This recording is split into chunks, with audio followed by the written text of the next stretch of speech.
त दुष्ट र भ्रष्ट भएको थियो। मानिसहरूले आफ्नो स्वार्थ पूरा गर्न हिंसा, चोरी, कपट, झुट र अन्यायको बाटो रोजेका थिए। उनीहरूको हृदयमा दया, करुणा र सत्यको स्थान लगभग समाप्त भएको थियो। संसारभरि हिंसा र पाप फैलिएको थियो। मानिसहरूबीच प्रेम, सद्भाव र न्यायको कुनै सङ्केत देखिँदैन थियो। यस्तो परिस्थितिमा परमेश्वरले देख्नुभयो कि पृथ्वी अत्यन्त दुष्ट र पापपूर्ण भएको छ। यसैले उहाँले निर्णय गर्नुभयो, अब पृथ्वीलाई जल प्रलयबाट सफा गर्नुपर्छ ताकि नयाँ जीवन सुरु गर्न सकियोस्।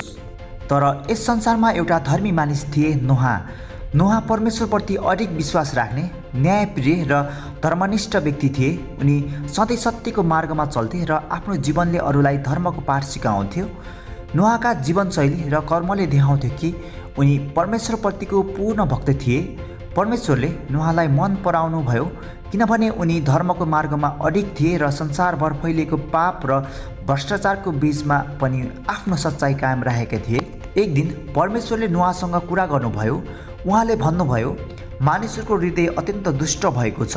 उनीहरूको विचार र कर्ममा केवल पाप भरिएको छ। म अब पृथ्वीलाई जल प्रलयबाट नष्ट गर्नेछु, तर तिमी धर्मी भएकोले तिमी र तिम्रो परिवारलाई म बचाउनेछु। परमेश्वरले नोहालाई एउटा ठुलो जहाज बनाउन आदेश दिनुभयो। उनले जहाजको आकार, तल्ला, संरचना र सामग्री विस्तारमा बताउनुभयो। जहाज 3 तल्ला हुने, प्रत्येक तल्लामा कोठा, वासस्थान र भण्डारणको सुविधा रहनेछ। काठले बनाएको जहाजमा प्रत्येक जनावरका लागि पर्याप्त स्थान हुनेछ। नोहाले परमेश्वरको आदेश अनुसार काठ काट्न थाले। उनी र उनका 3 छोराहरू सेम, हाम र यापेत साथी बनेर जहाज निर्माणमा जुटे। नोहाको पत्नी र छोरी बहिनीहरू पनि यस कार्यमा सहयोग गर्थे। तर जहाजको वास्तविक मात्र हेर्ने बित्तिकै मानिसहरू हाँस्न थाले, यो बुढो पागल भयो।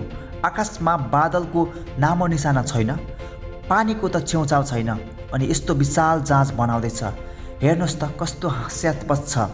जङ्गलको बिचमा जहाज बनाउने मानिस। कहिले वर्षा नपर्ने ठाउँमा जल प्रलय आउँछ रे, होइन? नोहामाथि दया लाग्छ। पागलपनले दिमाग नै बिगारिसक्यो।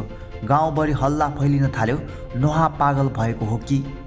तर नोहा डगमगाएनन्। उनी भित्रभित्रै सोच्थे, हाँस्नेहरू हाँसुन्, उपहास गर्नेहरू उपहास गरून्, सत्य त सत्य नै रहन्छ। नोहा र उनका छोराहरू यसरी नै वर्षौँसम्म जहाज निर्माणमा लागिरहे।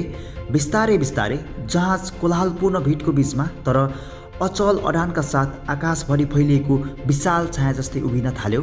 यो दृश्य मानिसहरूको लागि अझै हास्यकै विषय बन्यो। अब त यो झन् पागल भइसकेछ। हेर, जनावरहरू ल्याउँछन् रे।